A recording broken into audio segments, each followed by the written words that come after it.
It's kind of sad from an Argentina perspective that this is overshadowing what is a historic win. That first half took me back 50 years to the 70s. The dark arts were in force, skullduggery aplenty, and only 3 added minutes at the end of a half that saw more stoppages that probably required 10 minutes. But Argentina were the better side without scoring in the first half. Brazil coming back into it in the second half, but what a time to score the header that Otamendi did. So over the piece, were Argentina deserved winners for you?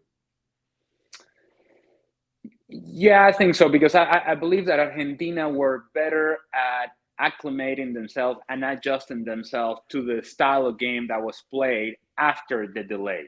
So this we just mentioned why the delay happened, and the sort of same kind of behavior that we were seeing in the stands, we kind of saw that translate itself and put itself out on the field. In the first half that you just mentioned, it was really difficult to see a passing sequence that was more than 5, 10 passes Yeah. without somebody getting absolutely destroyed in a 50-50 challenge. Somebody with a two-footed opportunity, or a sliding challenge, a slap in the face, or a swinging elbow, or a swinging arm. It was all happening in that sort of style. So it became more about a fight than it became about execution and quality on the field. And in that sort of circumstance, I think Argentina have more players that are Yeah. willing to do that and that do that naturally. So this game was not about Lionel Messi. This game was not about Gabriel Jesus. This game was not about Julian Alvarez. And this game was not about Rafinha or Rodrigo. No, no.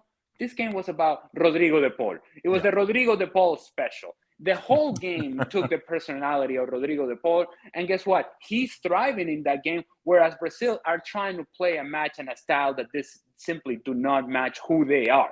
They are not that team, and they're not that group. They try to be that team, and they try to go and challenge and compete and have intensity and energy, which they did. But it limited their ability to actually Mhm. create opportunities going forward and exploit some of the issues that Argentina may have had and the frailties that may have had in the back line. In particular, Nicolas Otamendi, who Yep. struggled Yep. against Darwin Nunez with speed. Well, you never saw that sort of matchup with Brazil, and then you allow Otamendi to become the hero scoring a great header.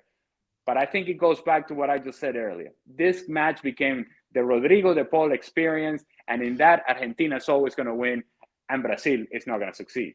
If only I could think of someone, maybe an Argentine, who's had an influence on Rodrigo de Paul, maybe someone who might be his boss, maybe Mm. at Atletico Madrid. That was Simeone 101 as well. And Argentina come away with the win. One final point. We started with the soundbite from Lionel Scaloni, and I want to end with something else that he said. Get your thoughts on this one. During the press conference afterwards, voluntarily, it wasn't even a question that he was asked. He came out with, I'm not sure I can get much better than this.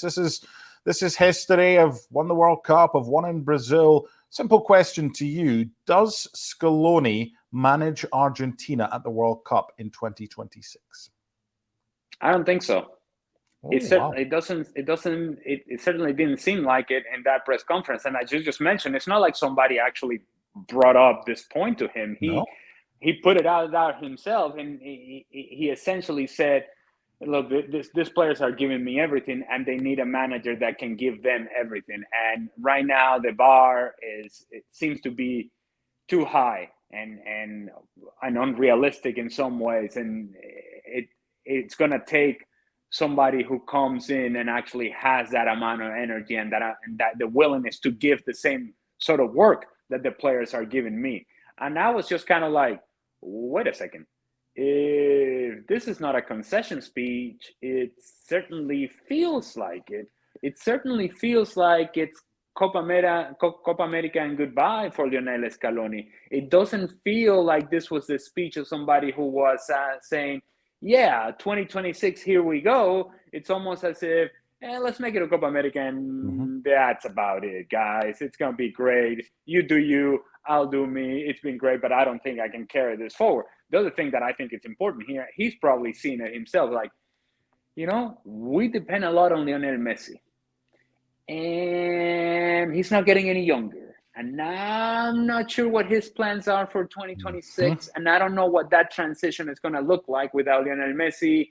Allow that to be somebody else's problem, not this guy. I'll see you guys until Copa America. And then after that, I'm gone.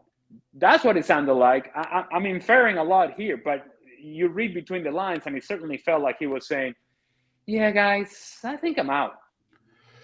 Only 6 points clear of Venezuela in the CONMEBOL standings. The pressure is getting to him. Ali, Vino Tinto, Venezuela cannot lose another World Cup qualifier for 10 months. It's just going to be a nice, peaceful 10 months as you look ahead to the next 12.